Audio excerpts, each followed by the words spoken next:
श्री राधे राधे। भक्तों, मैं सुना रहा था श्री पीपा जी की चरितावली। जब पीपा जी चीधर भक्त के यहाँ गए सीता सहचरी के साथ, तो उनके यहाँ इतनी निर्धनता थी कि चीधर जी की पत्नी ने अपना लहंगा बेचकर, शरीर पर से खोल के लहंगा बेचकर, और तब जब भोजन का सामग्री नहीं था कुछ बनाने के लिए, तब वह खरीद कर लाए चीधर भक्त, और तब इन लोगों को भोजन खिलाए। तो कितनी उच्च कोटि की उनकी भक्ति रही होगी, इसी से पता चल रहा है। ऐसे भक्त बहुत होते रहे हैं और आगे भी होंगे। मात्रा मतलब कम मात्रा में होंगे, लेकिन होंगे, संख्या कम होंगी। जब पीपा जी वहाँ से निकले चीधर भक्त के यहाँ से, तो बाजार में गए, वहाँ बैठ गए एक जगह। तो एक दुकान के आगे में कुछ लोग उन्हें पहचान गए और बहुत सारा धन चढ़ा। वह वापस ला करके उन्होंने चीधर भक्त को दे दिया। तो ऐसे महान संतों को इसलिए भगवान का दर्जा दिया जाता है कि उन्हें संतों को कहा जाता है संत भगवान। संतों को ही उपाधि भगवान, यहाँ पर उपाधि दी जाती है, संतों को संत भगवान कहा जाता है।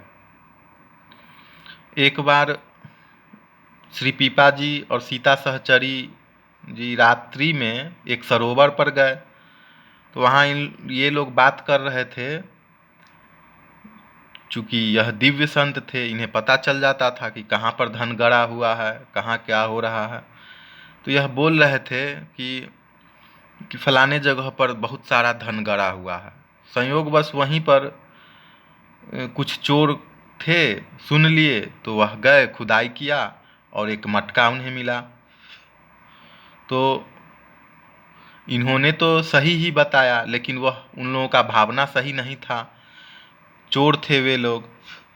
तो प्रभु की ऐसी लीला हुई कि उसमें सोने की मोहरों की जगह पर सांप निकलने लगे।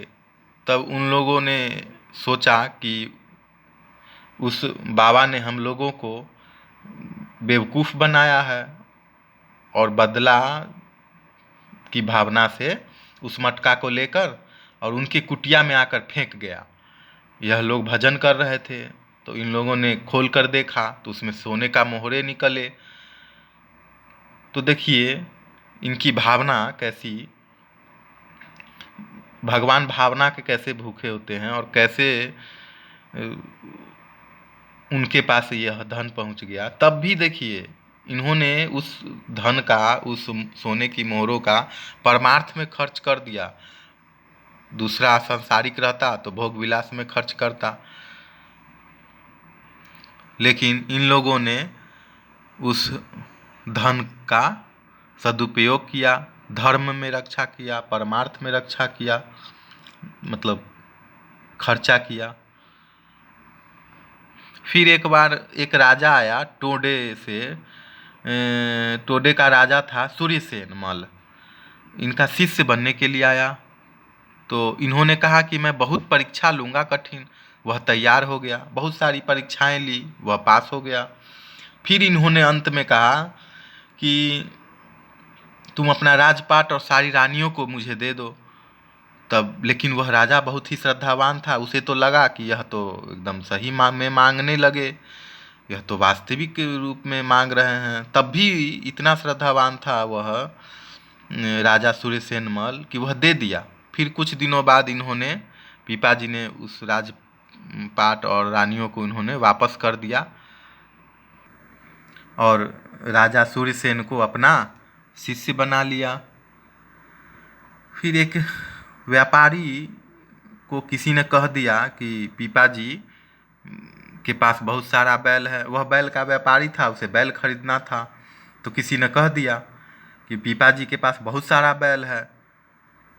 तो अब वह आया और सीधे पैसा हाथ में देने लगा और कहा, आपके पास बहुत सारा बैल है, मुझे बैल दे दीजिए। इनके मना करने पर भी वह नहीं माना। तब इन्होंने कहा ठीक है, कल आकर बैल ले जाना। और इन्होंने कल होकर भंडारा कर दिया उन पैसों से, और सभी संतों का भंडारा। तो सभी संत भोजन पा रहे थे, उसी समय वह आदमी आया, व्यापारी, और कहा बाबा आप मुझे बैल दिखा दीजिए और बैल दे दीजिए। तब इन्होंने कहा इतने सारे बैल जिम रहे हैं, मतलब भोजन पा रहे थे, इनमें से जो पसंद है ले जाओ। तब उन व्यापारी को पता चला कि यह लोग महान संत हैं। तब वह प्रणाम किया, क्षमा मांगा। एक बार सूर्यसेन मल जो इनका शिष्य था राजा, उसके दरबार में एक पत्नी आई अपने 2 पति के साथ, और कहा कि यह दोनों पति उसका एक जैसा दिखने में लग रहा था। उसका इसमें एक ही पति था, दोनों एक जैसा लग रहा था। दोनों कह रहा था कि मैं इसका पति हूँ तो मैं इसका पति हूँ। तब यह तो मामला नहीं सुलझा राजा से, तो सूर्यसेन मल जो राजा था अपने गुरु पीपाजी के पास पहुँचा। पीपाजी ने कहा एक बोतल देते हुए, लो और बोल दो कि जो सच्चा पति है वह जो इस बोतल में समा जाएगा वही सच्चा पति होगा। तो उसमें से एक जो था वह भूत था, दूसरे का रूप बनाकर, और वह पति बन रहा था उस स्त्री का। तो वह तो बड़ी खुश हुआ कि मैं तो यह कर लूँगा, और वह बोतल में घुसा। वैसे ही बोतल का ढक्कन बंद कर दिया गया और उसे ज़मीन में गाड़ दिया गया। तब उस स्त्री का जो अपना वास्तविक जो पति था उसके साथ वह चली गई। तब वह भूत जो था बोतल में बंद था ज़मीन में, बड़ा रो रहा था। तब पीपाजी द्रवित होकर दया करके उसका उद्धार का उपाय कर दिए और उसका फिर उद्धार हो गया। समय अंतराल में सूर्यसेन जो मल थे राजा, उनका श्रद्धा धर्म के प्रति घटने लगा। तब इनके गुरु पीपाजी को चिंता हुई और यह पहुंच गए उनके महल में और कहा कि जो वहाँ पे संदेशवाहक था, जो राजा को बुलाओ, मैं मिलने आया हूँ। तो राजा उस समय भजन कर रहा था। उसने कहा कि बोल दो, मैं भजन कर रहा हूँ, अभी नहीं मिल पाऊँगा। तब संदेशवाहक को पीपाजी ने कहा कि वह भजन कहाँ कर रहा है, वह तो मोची के दुकान में जूता खरीद रहा है।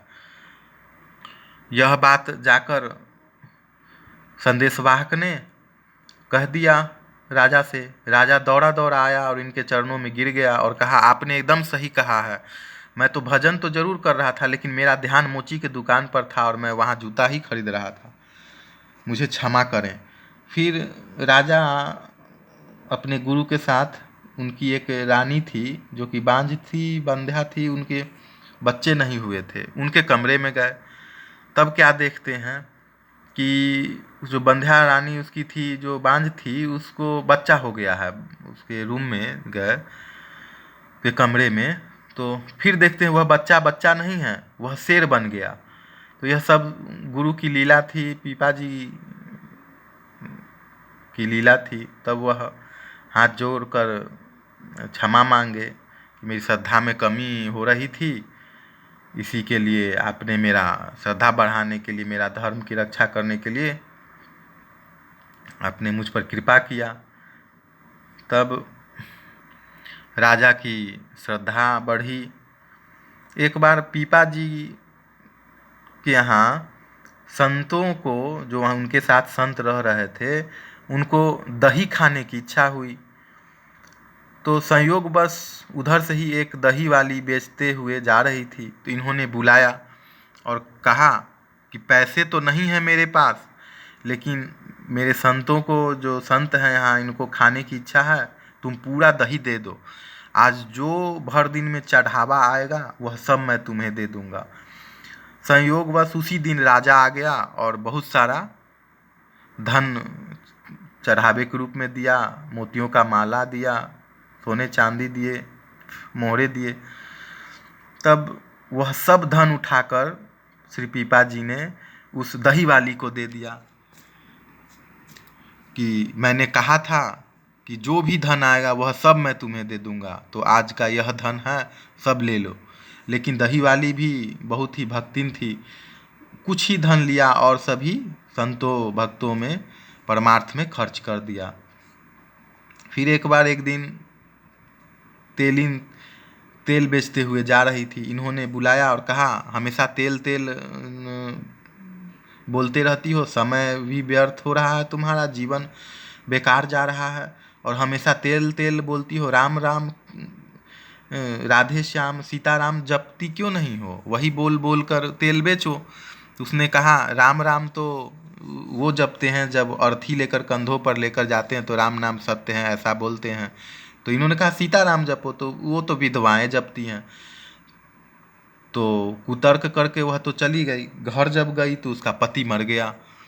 तो जब पति को ले जाया जा रहा था श्मशान, तो उन्हीं के कुटिया के बगल से तब वह बोलने लगी कि इसी बाबा ने मेरे पति को मार डाला, इसी बाबा ने मारा। तब वह बुलाए और कहा, देखो तुमने तो कहा था कि राम राम तो जो अर्थी ले जाते हैं उसमें कंधा लगाते हैं, उस समय वह सब जपते हैं, तो जपो। तुमने कहा था विधवाएं सीताराम जपती हैं, तो अब तो विधवा हो, सीताराम जपो। तो वह पैरों में गिरकर क्षमा मांगने लगी। तब उन्होंने कहा, ठीक है, मैं जीवित कर दूंगा तुम्हारे पति को जो कि मर गया था, लेकिन तुम्हें पूरा जीवन भगवान राम का नाम लेना ही होगा, राम नाम आजीवन लेना होगा। वह तैयार हो गई। बस उन्होंने गंगाजल हाथ में लिया और छिड़क दिया उसके मृत पति के शरीर पर, और वह पति जिंदा हो गया। अभी का देखिए, इतना साइंस डेवलप होने के बाद भी इतनी शक्ति नहीं है किसी में जो मृत को जीवित कर दे। लेकिन देखिए, आध्यात्म जो है, जो धर्म का मार्ग है, जो प्रभु के द्वार तक ले जाता है, जो बड़ा ही कल्याणकारी है, सांसारिक रूप से भी बहुत ही कल्याणकारी है। इससे मन शांत और आनंदित रहता है। फिर एक बार इनको 5 जगह से निमंत्रण एक ही दिन आया, एक ही दिन 5 जगह जाना था। और कोई अवसर पर इनके भी आश्रम में अपना वो सब जो कीर्तन भजन होते हैं सब होना था। तब सभी लोग आश्चर्यचकित थे कि बाबा ने तो जो जो निमंत्रण देने आया सबका स्वीकार कर लिए, तो जाएंगे कहाँ। सभी दृष्टि डाले हुए थे। जिस दिन निमंत्रण था उस दिन सभी जगह पर यह विद्यमान हो गए। 5 जगह भी गए, 5 शरीर से, और एक जगह अपने भी आश्रम में रहे। तो जब संध्या बेला में कीर्तन भजन सब हो गया, तो रात्रि में तक जो भी हुआ भजन कीर्तन, तो तब तक थे। और सभी जगह 5 जगह इन्होंने शरीर त्याग दिया, और सभी जगह लोग ले जाकर इनका अंतिम संस्कार कर दिया। और सभी मुंह झुकाए हुए, लटकाए हुए कि लोग क्या कहेंगे कि मेरे पास आए थे श्री पीपा जी, और इन्होंने, और इन्हीं के यहाँ इनकी अंतिम यात्रा हो गई, अंतिम हो गया जीवन।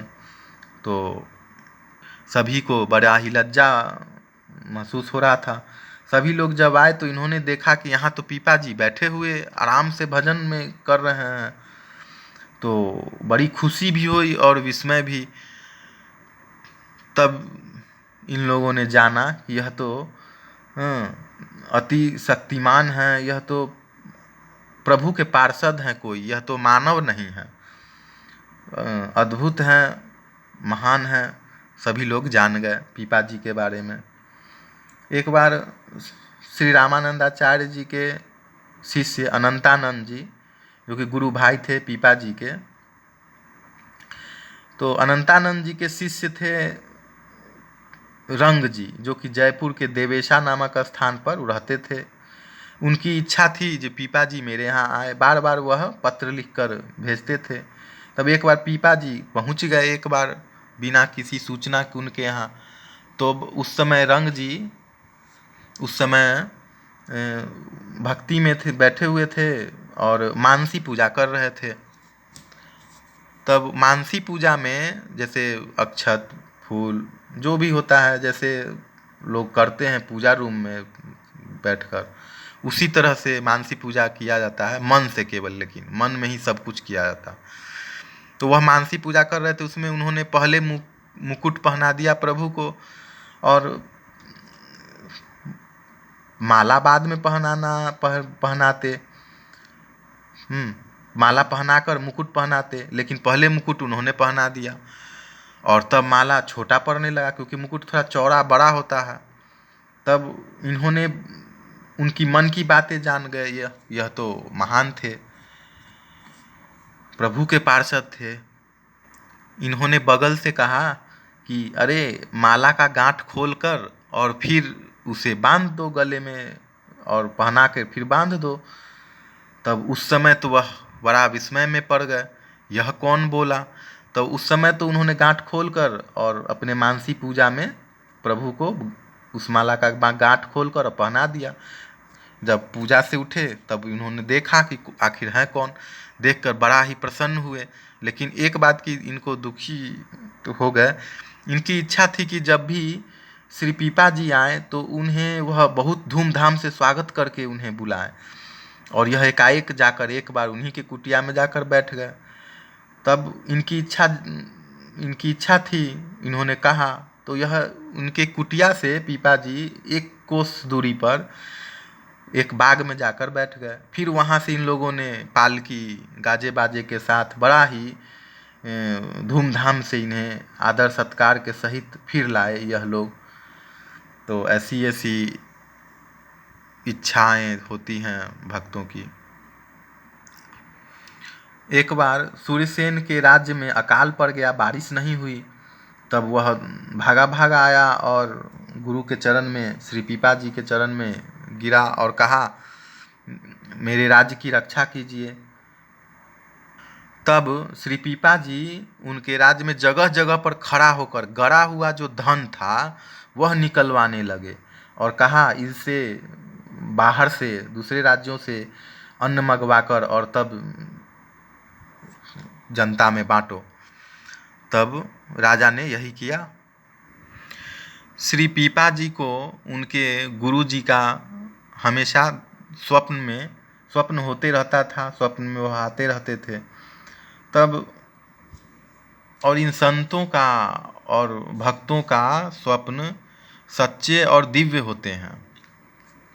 तो इन्हें स्वप्न आया फिर कि श्री रामानंदाचार्य जी ने स्वप्न में श्री पीपा जी को कहा कि मैं अपने धाम साकेत धाम को जा रहा हूँ, मैं इतना ही समय काल के लिए आया था, ब्रह्मा जी को, धर्मराज जी को, सभी को मैंने वचन दिया था, अब मेरा समय यहाँ समाप्त हुआ, मैं शरीर सहित मैं जा रहा हूँ अपने धाम श्री साकेत धाम, तो अगर मिलना हो तो आ जाओ।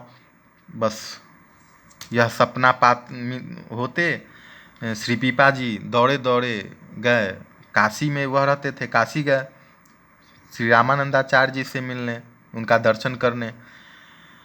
तब वहाँ श्री रामानंदाचार्य जी ने कहा, एकदम ठीक समय पर आए हो।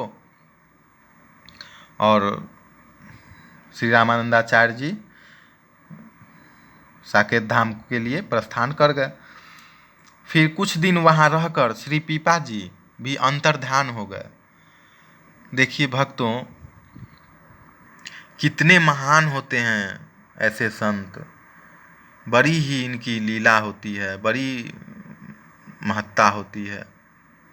इस धरती पर जो भी आए, गरीब अमीर, कोई भी संत, यहाँ तक कि भगवान भी, और जीवात्मा जो जीव हैं वह तो है ही, जो भी आए हैं सबको जाना है। इसलिए अपना जीवन व्यर्थ नहीं जाने दे और प्रभु की भक्ति, भगवान नाम जप अवश्य करें और अपना कल्याण खुद करें।